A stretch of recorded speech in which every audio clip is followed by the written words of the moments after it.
Hello, everyone. Dr. Patrick Flynn here from The Wellness Way. Today is a pretty interesting topic because it's probably one of the most controversial topics that are out there right now. This topic today actually came on necessity because every day I get people, men and women, and actually children coming in with this concern. They'll say, Doc, I have high cholesterol. And right away I know it kind of put a smirk on my face, but it kind of makes me giggle a little bit because the propaganda, the dogma, the medical viewpoint of cholesterol is so far behind in the times that they still build that principle that high cholesterol is bad. Now, don't get me wrong, we want to keep them in a very good range, but the idea of the fact that cholesterol is bad is kind of a myth. So what I'm going to do today is I'm going to kind of break down in a short video, okay, what is cholesterol, for example, what it's used for, and then even going through kind of their testing that they do. And then I'm going to actually take it a little bit farther and show you a little bit more detail. Now, the one thing about it is this, is I cannot teach you in a couple-minute video all about cholesterol. So I want you to understand I'm going to give you a little tidbit, but I want you to think differently. The one thing that I see in healthcare today is we have a lot of dogmatic principles where they just say something and we automatically believe it. Now, I want you to do some research on this. So I want you to even just type in cholesterol. And you're going to find out the more research you do about it, you're going to go, some things aren't adding up. Well, I'm going to give you those aren't adding up things, okay? So let's kind of start. Cholesterol itself. As we look at cholesterol, what is it used for? Why do we even have it? Why is it in our food sources? Why does our liver make it? Now, there's a big key component. So let's look at cholesterol itself. Cholesterol itself is used for hormones, okay? That means you can't even produce a hormone without cholesterol. It's also used in all of our cellular membranes. Now, you say, Doc, okay, what does that mean? That means every cell on the planet, in our body, for example, uses what? Cholesterol. It has other fatty acids, it has our proteins and glycoproteins, but really what happens is for you to even make one tissue cell, got to remember the cell membrane is actually made with cholesterol. It helps for fluids to go in and out very nice and fluidity, as they say it. Because why? Because the cell membrane has cholesterol in it, allows things to bypass through. It's a protective mechanism. But the one thing, like I said before, one of the big keys, because one of my major aspects of practice is actually hormones. For example, you cannot even make a hormone without having cholesterol. So let's do this, guys. Let's write down and look at some of the controversial things that they propaganda us as what? As why cholesterol is bad. And let's look at a cholesterol panel. So obviously, everybody looks and they say, okay, listen, on our blood work, actually, it has cholesterol. It also has what they call triglycerides. They also put LDL, and they also put HDL. Now, this is quite standard, okay? And if any of these values are off, they actually say, listen, they're going to recommend some form of statin medication. Now, to step back on that, let's look at statin medications, for example. Statin medications, people say, listen, they help me lower my cholesterol. Well, really, that's not true, okay? Let me show you myth number one. So myth number one, statin drugs don't really lower your cholesterol. So let's look at it. So when we actually do a blood panel that has cholesterol on it, we know we see cholesterol, triglycerides, LDL, and HDL. Now, here's one thing. They say that there's a bad cholesterol and there's a good cholesterol. Okay, so let's define which one it is. Now, most of you guys out there that maybe even had a cholesterol panel say, well, Doc, that's pretty easy. LDL is actually our bad cholesterol. Well, guys, really, it's not even a cholesterol. Okay, let's define our terms, okay? A lot of people say it's LDL cholesterol. No, it's not. It's a low-density lipoprotein, okay? Now you say, well, what does that mean? Well, LDL, for example, is made from the liver, and actually it carries cholesterol to a desired area of the body. Meaning what? We talked about, for example, that cholesterol produces hormones, okay? So let's say, ladies, your ovaries need to make some progesterone. Guess what happens? LDL is produced by the liver. It goes out carrying cholesterol to the ovary. Our cholesterol is actually used to metabolize and make some hormone. And then guess what? Guess what it comes along? HDL brings it back to the liver for its metabolism again. Now think about that. That means LDL carries cholesterol to the desired area, okay? So ladies, for example, you need a significant amount of LDL to go up when you have a cycle, okay? When you're going through hormonal changes, when you go through stress. Now think about this. And then when it's actually been used, HDL gathers it, okay, and brings it back to the liver for it to be recycled again. So it's kind of like the loop. So when they say LDL is actually bad cholesterol, always ask this: what does that mean? Well, how can it be bad? Now, let's look at the panel. If this is bad cholesterol, and this is, as they term, good cholesterol, what's this right up here? And people say, well, my doctor says total. So the fallacy sometimes is that if you add these two up, this is your cholesterol. No, it's not. These three things are very distinctly different. Okay, let me explain. Cholesterol is actually your cholesterol. Okay, triglycerides, for example, is a fat. One quick note on this, because we're not going to cover this in great detail today, but if your triglycerides are high, guys, stop eating all the sugar. Okay, because that's really what happens is sugar combines, it cannot store as sugar, it stores as fat. So therefore, with the fat that stores is actually triglycerides. So if you have your triglycerides and you're worried about bringing them down, watch your diet, okay? Start exercising a little bit, burn those sugars off. Do not let them build up in your system. But back to our main point and our controversial point, bad cholesterol, good cholesterol. I think that is the biggest fallacy and one of the most detrimental things that we're teaching young ladies, that we're teaching guys, that we're teaching women, because here, just from a hormonal standpoint, I want you to think about this. If cholesterol goes down, guess what? All hormone production comes down. Now think about that. All hormone production comes down. It's even one of the major side effects of statin-based drugs. Now, let's get into that. What do statin drugs really do? They say, doc, statin drugs lower my cholesterol. Well, no, they don't. They don't lower the cholesterol. Actually, a statin drug isn't a cholesterol drug at all. It's a liver drug. That's why you have to have your liver checked about every 6 months. Say, doc, I'm totally confused. Well, let me explain. When actually you take a statin drug, for example, the enzymatic processes that works on, and it reduces the amount of LDL being pushed out into our blood. Now, think about this, guys. About 70% of our cholesterol is actually made by our liver. About 30% of it we can eat.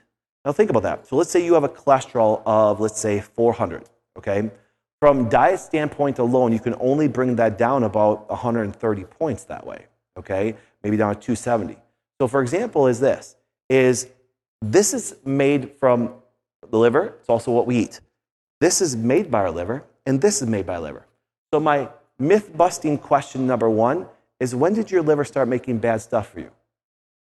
So think about that. When did your liver start making bad stuff for you? LDL is essential for life.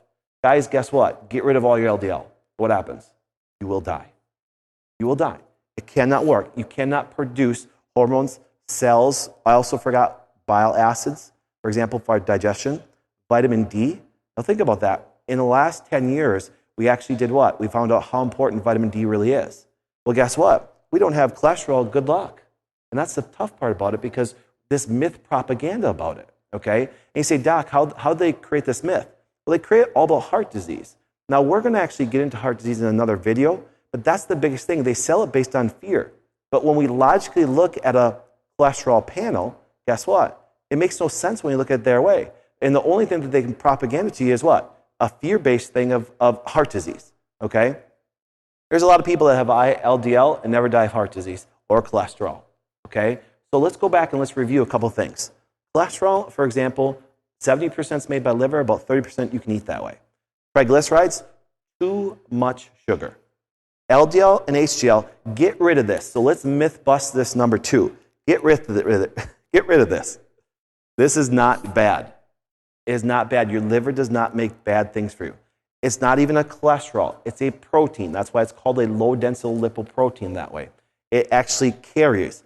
So think of this. Let's say that you live in my hometown of Crivitz, Wisconsin, and you want to take a ride down to Green Bay.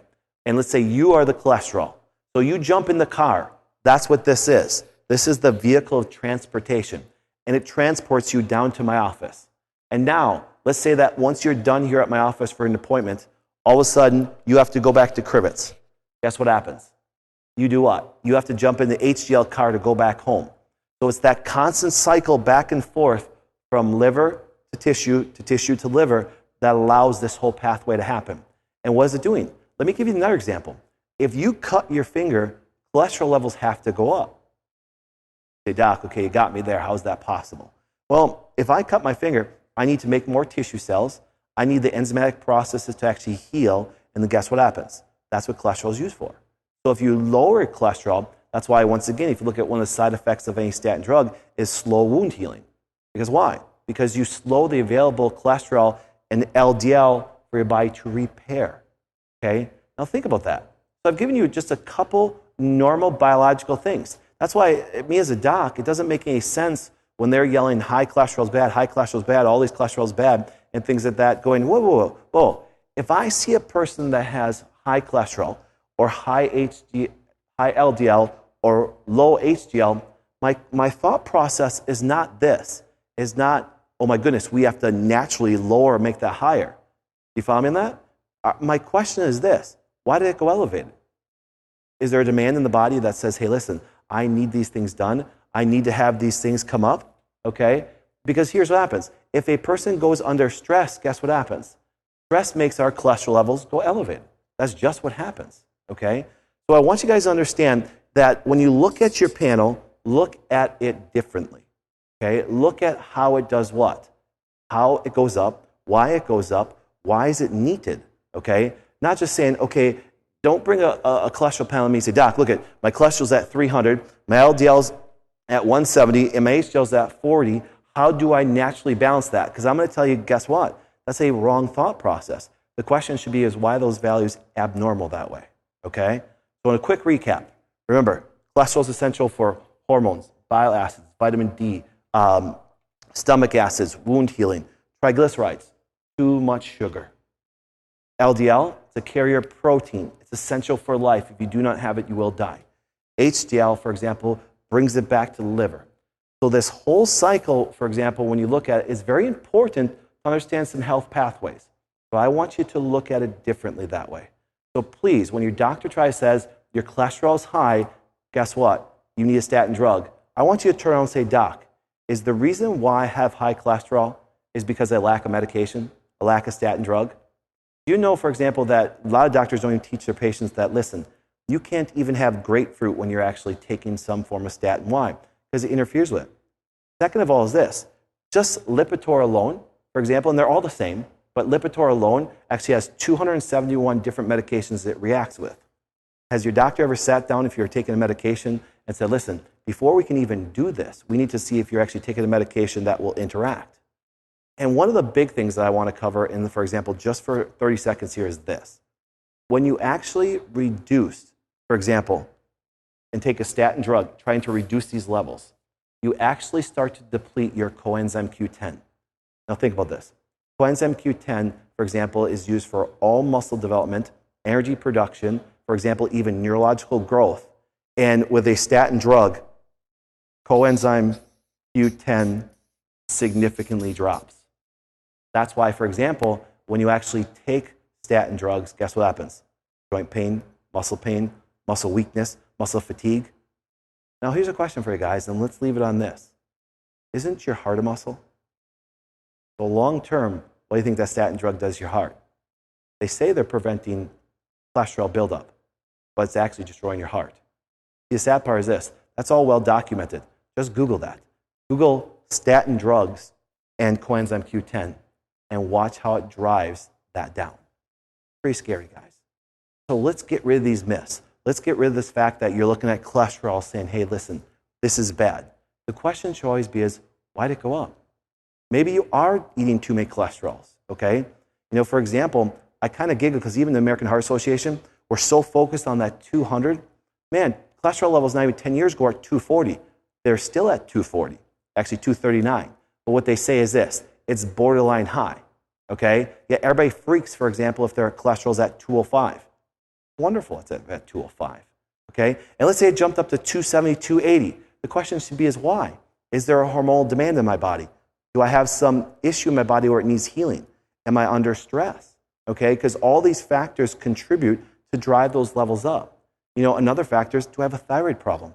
Okay, I can go on and on of the things that could cause it to go elevated. But see, that's what happens. Just by driving these things down with a statin drug does not get the problem back to normal. Now, like I said, I just wanted to cover some tidbits for you to understand a little bit more. Because no joke, every day for some reason over the last couple of weeks, everybody's coming in and saying, hey, listen, Doc, doctor wants me on a statin. And it's men and women. So it's not just men, okay? It's happening more with women. And the sad part is this, as more of these people are taking these kind of statin drugs, there's a lot more detriment that comes from it that way. We got to start asking different questions, guys. And see, that's one thing where I'm really proud about the Wellness Way, is we ask those different questions. You know, a lot of people say, Doc, you're controversial. No, I'm not, okay? This is just understanding anatomy and physiology. And when you break it down to people and people say, that makes sense, and the only way they try to push their agenda is fear. So I want you guys to be educated. So you can always go to our website at www.thewellnesswayclinics.com. We have offices all over the country. If you actually go to www.drpatrickflynn.com, I train doctors from all over the country. I actually have so many doctors listed on there that, for example, if you're not in the area of a Wellness Way, there's other doctors that actually practice just like this. And the one thing that we do more in practice is try to teach you about your body. Because if you understand how the body works, see, I just taught you anatomy and physiology. This is not a theory. This is not my opinion, okay? Because I've heard that before. Well, Dr. Flynn's opinion is. No. I don't give you opinions. This is anatomy and physiology. So I guys want you to understand, look into this. And if you're taking a statin drug, be very concerned about it, okay? There should be a reason, for example, what you can do to do what? Talk to your doctor, say, Doc, I'm concerned about these things. Now, don't be surprised if he says, well, this, and throws a bunch of, try to fear stats out there. The question should be, Doc, if mine's elevated, why? Always go back to that question, why? So guys, thank you so much. Like I said, watch for our other videos. There's other things that we have on our YouTube channel. Would love for you to watch. If you have any other videos or any other things that you'd ever want me to talk about, email me, and we'll go through them. So this is Dr. Patrick Flynn from The Wellness Way. Thank you very much. Have a great day.